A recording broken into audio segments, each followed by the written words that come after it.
the role of women.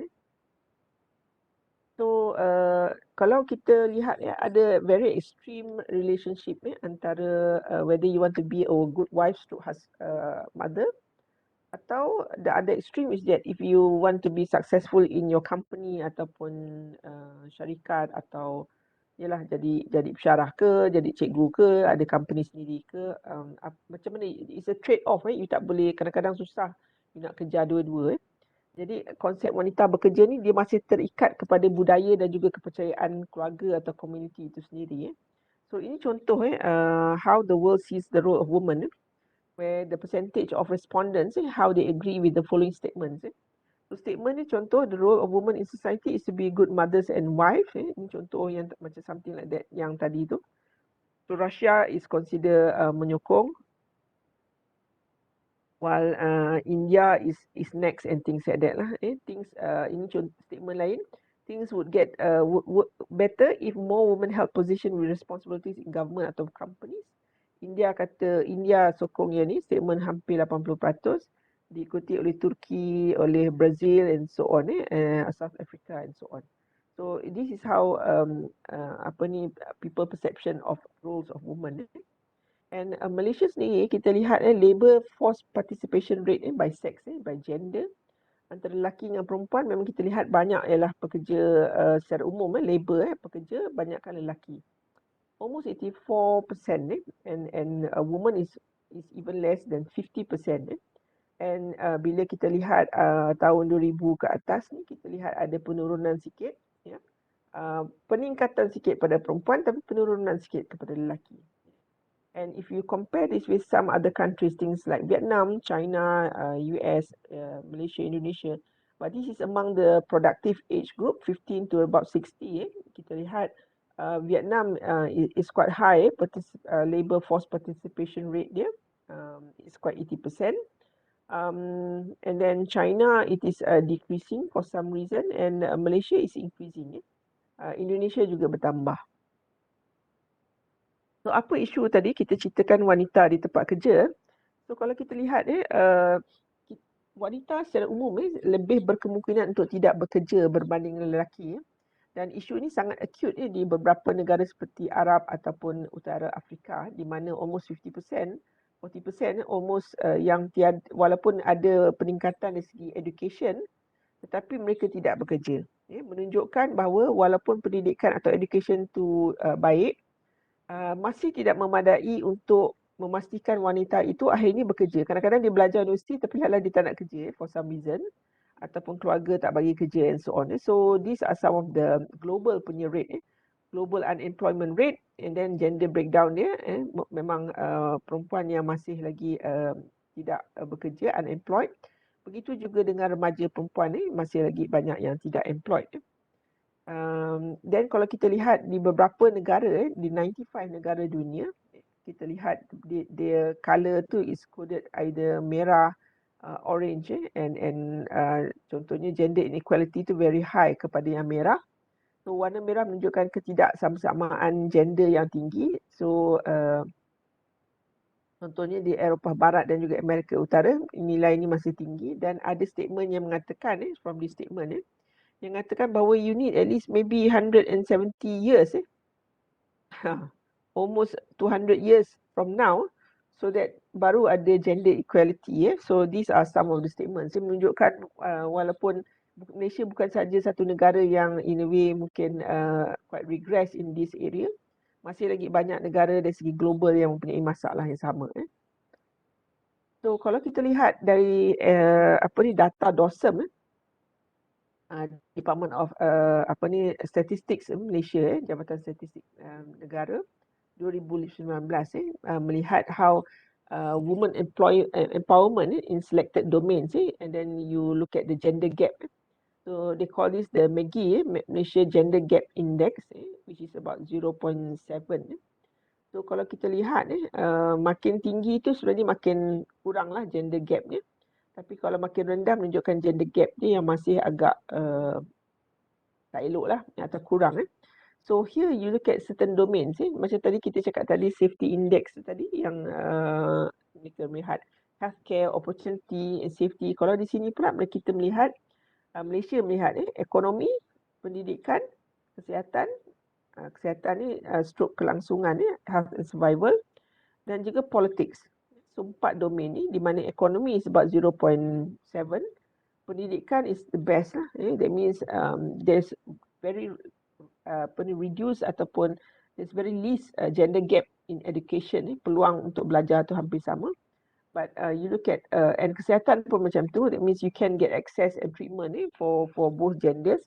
But you look at politics, so politics has the least, maknanya nilai dia sangat-sangat sikit, di mana almost majority, 80% are actually overwhelmed by the men, and also baru about 17 plus is by women. And this leads to create the division in the emolument tu tadilah, gaji akan ada beza. So of course gaji ni sangat bergantung kepada pendidikan kan. The more highly skilled you are, the more you will get the pay. Tu secara umum lah, lebih tinggi pendidikan, gaji you lebih baik. And lelaki secara umum dan juga rata-rata mencapai gaji bulanan lebih tinggi daripada wanita. Kita dah cerita tadi isu yang mereka boleh pegang kerja yang mungkin lebih banyak, choices, dan juga waktu bekerja yang kurang ada masalah berbanding wanita. Wanita dia nak balik awal, dia nak tengok anak dia balik, dia nak masak, and things like that, malam nak hantar tuition and so on. So these are some of the issues lah related that cause this. So but kalau kita lihat daripada literacy dunia juga mengatakan bahawa 2/3 of the women's population adalah illiterate, tak boleh membaca. So ini menyebabkan mereka tak boleh pegang pos atau gaji yang besar, dan mereka akhirnya buat kerja-kerja yang mungkin berat pun, walaupun bukan ringan, berat pun, tapi gaji yang sedikit. So ini kalau di Malaysia, you look at, this is data from 2018, calculation by the STAR based on the salaries and wages survey report by DOSM, and they look at kalau you tak ada certificate, kalau you ada at least SPM and above, STP Form 6 and above, diploma and also degree, and you look at the difference is the highest among the degree between men and female, women and also men, where in average lelaki akan dapat contoh kat sini lebih kurang 5,000 lebih, dan perempuan adalah 4,006, something like that. So these are gender gap differences. Walaupun dua-dua ni mungkin contoh tak ada sertifikat atau dua-dua STPM atau SPM tapi masih ada gender gap tu. So you look at pekerjaan juga, lelaki gaji lebih tinggi, ya. So kalau dia look at different types of work atau specialities, managers, professional technicians, clerk and so on. Kalau dekat sini dia letak craft and so on. Cara-cara dia orang specify different occupations. Dan kalau di manager, dia akan punya gap yang lebih besar. So these are somehow they look at assess. Yang paling mungkin kurang gap tu contohnya if you are a clerk, kalau you are skilled agriculture, forestry, ni mungkin tak ada beza. Tapi kalau you are a manager and professional, there's still a gap. There's still a gap. So impact ceiling ni macam mana terhadap wanita ni? Saya cakap tadi tu glass ceiling effect. Dia seolah-olah macam ada ceiling, tapi dia sebenarnya tak ada. Dia imaginary yang menyekat pembangunan dan juga kenaikan pangkat wanita. Terutama lagi jika wanita itu dari golongan minoriti ataupun warga emas. So ada banyak sebab lah. Kadang-kadang pasal agama, pasal budaya, adat. Dan kalau wanita itu jika dia terlalu agresif, mungkin dia nak naik pangkat dan sebagainya, dia agresif, dia juga mungkin akan kena kutuk, dianggap kurang sopan dan sebagainya. So this is some of the ways environment for working women 2020 or latest. So kalau dia kata these are the glass ceiling index of how kemungkinan benda tu atau glass ceiling effect tu masih ada. So dalam pekerjaan ni wanita secara umum terlibat dengan kerja-kerja bergaji rendah, kurang kemahiran dan juga tidak terjamin bila-bila time boleh kena buang kerja, dan juga kurang pelibatan dalam peranan membuat keputusan. Ini terutamanya dalam bidang sains dan juga teknologi juga. Sebab bila dia pegang jawatan yang tinggi, membuat keputusan, decision maker, dia ada power. Tapi kalau mereka tidak terlibat, then basically they have less power to actually defend di punya post. So dari segi global, wanita banyak berkhidmat dalam bidang services, which is about 61%, pertanian 25%, industri 13.5%. Tapi dalam kepimpinan parlimen it's only 23%, CEO syarikat hanya 4% saja. So this is very low lah. So this is how the roles are very segregated. And kalau kita lihat wanita yang di Malaysia dari segi empowerment kerja, yang sertai tenaga buruh is about 55%, lelaki compare 80%. Gaji pun is about 35,000 on average, while lelaki tinggi sikit 38,000. Dan juga lelaki akan lebih banyak pegang jawatan yang sebagai ketua, leadership roles. Perempuan hanya 24%, lelaki 76%. Sebab bila you jadi leadership role tu, you tak boleh balik awal, you terpaksa meeting banyak and so on. Masa tu terkorban. Jadi bilangan yang terlibat dalam bidang teknikal dan profesional juga berbeza. Lelaki is about 56, wanita about 44 saja. So, okay. Yeah. And this is what we mentioned just now. Unpaid labour, maknanya dia gaji yang tidak berbayar, di mana wanita secara umumnya bekerja lebih lama daripada lelaki, lebih banyak masa. Contohnya 4 jam. This is a survey done and this is done, mereka melihat kalau wanita tu kerja, lelaki pun kerja, tapi kalau dari segi unpaid labour, lelaki balik dia akan lepak atau rehat, perempuan dia akan sambung kerja dan selalunya ini tak berbayar. So mereka juga menghadapi masalah-masalah yang berkaitan tentang buli juga. Wanita juga lebih kerap menghadapi buli dan ada masa mereka akan confront the bully dan juga menyatakan kepada manager mereka dan sebagainya, tapi banyak juga yang mengatakan mereka tidak akan melakukan apa-apa. Jadi ini berkait juga dengan isu keganasan seksual di tempat kerja, di mana wanita secara umumnya mudah menerima gangguan seksual di tempat kerja dan sukar untuk dibuktikan kadang-kadang. Ini violence against women in the workplace, di mana 114 countries ada provision tentang sexual harassment in the workplace for their employers, and very high, 55%, lebih daripada 100%, lebih daripada 50%. Women in the EU, they experience sexual harassment at least once since the age of 15. And of this, 32% experience this in the workplace. Jadi ini sangat-sangat meruncing, walaupun bukan saja di negara-negara kita, tapi negara luar pun mengalami masalahnya. Berkaitan dengan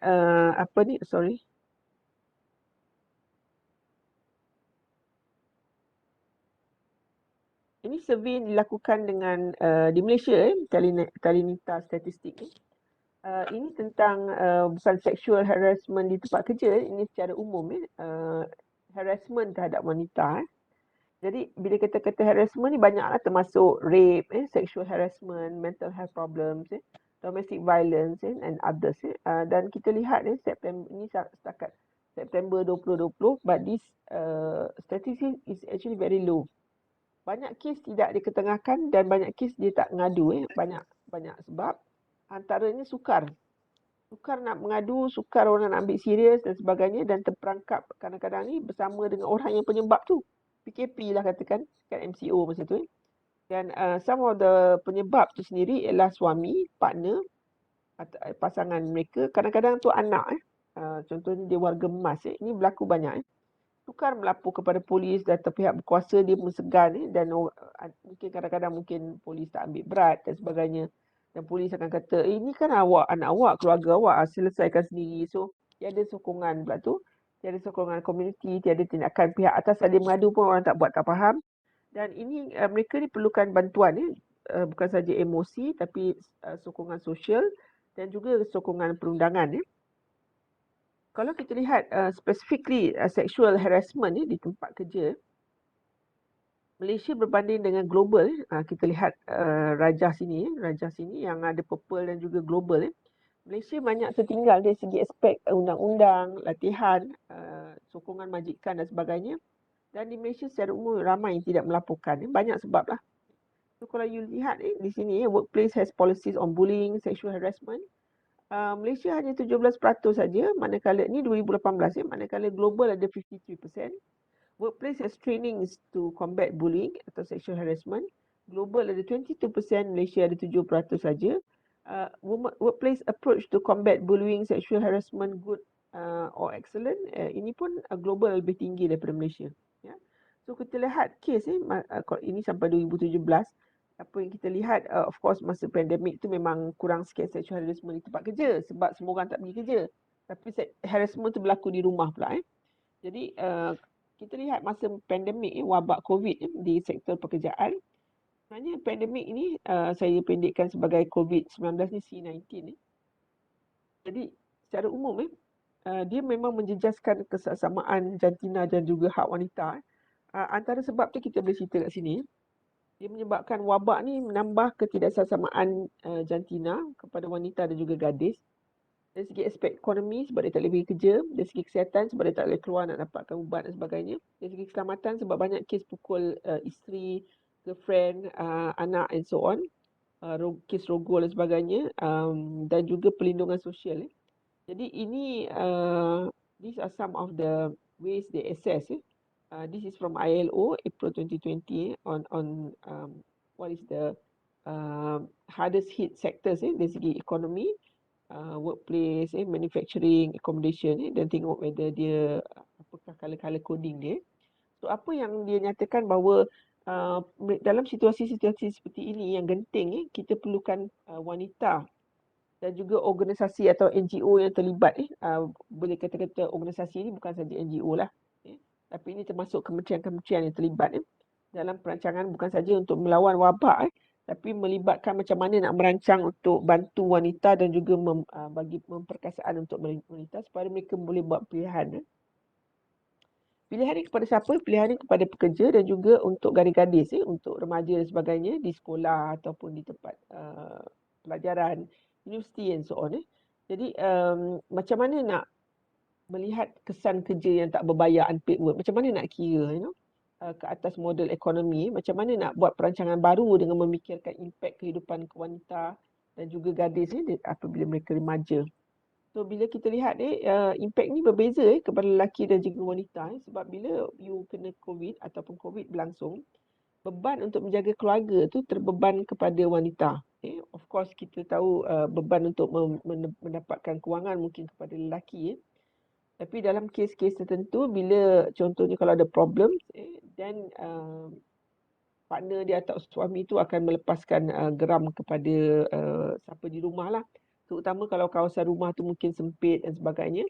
Dia mungkin melepaskan perasaan atau emosi dia kepada pasangan dia ataupun isteri dia ataupun keluarga dia. Dan ini in a way dia jadi domestic violence lah. Dan apabila berlaku wabak dan mereka tidak boleh keluar untuk dapatkan rawatan, tidak boleh keluar untuk dapatkan khidmat guaman dan polis. Dan kalau nak keluar pun kadang-kadang dia tak tahu macam mana. Contohnya dia perlukan kereta, selalu suami dia drive, dia perlukan naik motor, selalu suami dia bawa and so on. Jadi dia melibatkan, kalau ikut dia ada hidden pandemic ataupun kesan-kesan yang tidak nampak, tidak jelas. So pelarasan undang-undang bagi saya adalah sangat penting.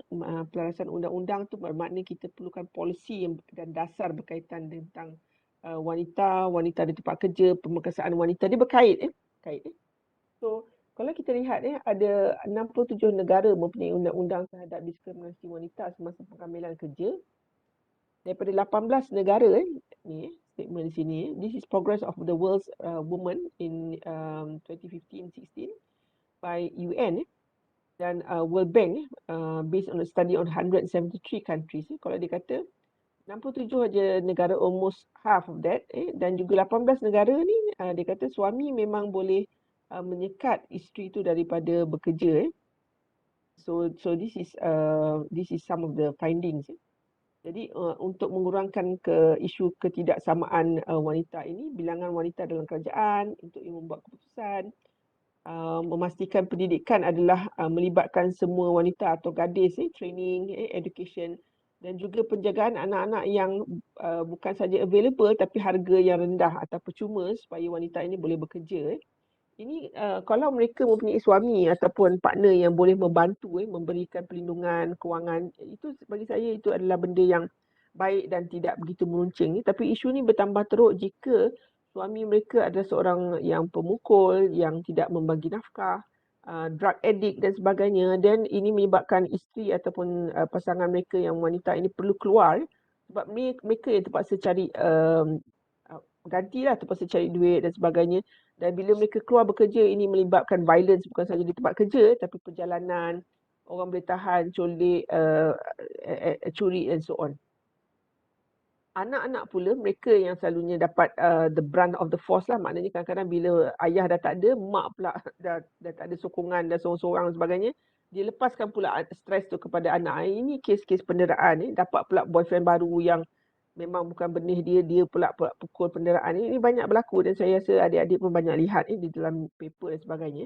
So kalau ikut mana yang kita boleh dapatkan penjagaan anak-anak dengan harga yang bukan saja rendah, percuma kalau boleh, tapi juga selamat. Bila rendah atau percuma ni kadang-kadang dia tak jagalah pula anak kita tu. Campak-campaknya pula. Itu pun satu juga. Jadi keselamatan ke ibu ni dan satu yang penting ialah keselamatan ataupun kemandirian ibu ataupun mothers bila mereka dalam mengandung dan juga bersalin tempoh ni, we call this the reproductive health punya aspek. Very important untuk mak mendapat jagaan yang baik. Mereka tak boleh gugurkan secara tidak bersih contohnya.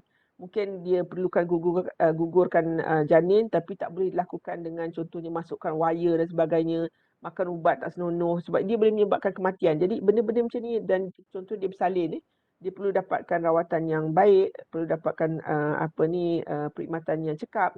Dia tak boleh beranak atas mana-mana, lepas tu beranak haram dan sebagainya. So these are very important. So ini melibatkan juga undang-undang dan juga servis daripada kerajaan. So ini adalah antara isu yang berkaitan undang-undang. Kita cerita undang-undang ni pasal undang-undang gadis pula. Jadi ini bukan wanita dewasa. Gadis pula. Apa isu yang mungkin berlaku pasal gadis ni pula ialah antaranya ialah pernikahan muda. Bila dia nikah muda ni maknanya they can be 18 years old and less. Of course Malaysia mungkin pakai 18 dan setengah negara lain dia pakai 16. Jadi secara umumnya pernikahan kanak-kanak, we call this kanak-kanak atau remaja ni menurun secara umum, ya. Tapi masih ada lagi yang berlaku dan ini berkait dengan kita tak boleh nak hanya cakap jangan. Dia berkait dengan undang-undang. Dan ini berkait dengan undang-undang negara, agama dan juga budaya. Contohnya ini Malaysia, undang-undang Islam 16 tahun dah consider okey. Civil 18 tahun, adat 16 tahun. So and this is from some of the sources. Dia tengok Islamic law is 18 and above, civil law is 18. Kalau female is 16, ini ialah 18. Parental consent are required. Kalau customary law, mungkin ni Sabah, Sarawak, adat, Iban and so on, 16. So ini semua ada impak kepada child marriages di Malaysia. Jadi statistik memang kita nampak macam ada penurunan. Dan apa yang berlaku bila mereka kahwin muda, bila mereka berkahwin muda ni, isu ni yang kita cerita tentang pekerjaan ni, saya tak mau ceritalah dari segi agama ke apalah sebab itu bukan kepakaran saya dan juga kita mungkin sentuh tentang pekerjaan ni tadi. Bilangan wanita di sektor pekerjaan Malaysia 2019 is about 15.8 lah juta wanita bekerja. Bila mereka berkahwin awal ni, mereka akan menurunkan peluang mereka lah untuk bekerja sebab most of the time they have to take care of the children unless they are well enough to employ either maid ataupun hantar kepada babysitter. It's quite expensive now. Kurang peluang untuk membuat keputusan diri dan keluarga apabila mereka berkahwin awal. Sebab bila kahwin awal, yang akan buat keputusan tu would be either the husband atau the husband's family. Ataupun dia punya family. So dia tak boleh buat keputusan sebab dia masih muda. Dan juga kurang peluang untuk menghabiskan pelajaran. Ini kebanyakan sebab kadang-kadang mak bapak dia tak bagi anak dia kahwin muda sebab you stop your education. Dan juga in the way bila you kahwin awal dan you tak belajar ataupun dapat kerja yang gaji yang murah, in the way you punya income yang that you could have earned, you lose lah. Loss of future earnings which is about 9%. So woman of the labour force bila dia ada anak, ini antara kesan-kesan dia. Bila mereka muda lah dan mereka akan dapat anak awal selalunya, Dan ini menyebabkan mereka tidak dapat kerja, tidak dapat fokus and so on.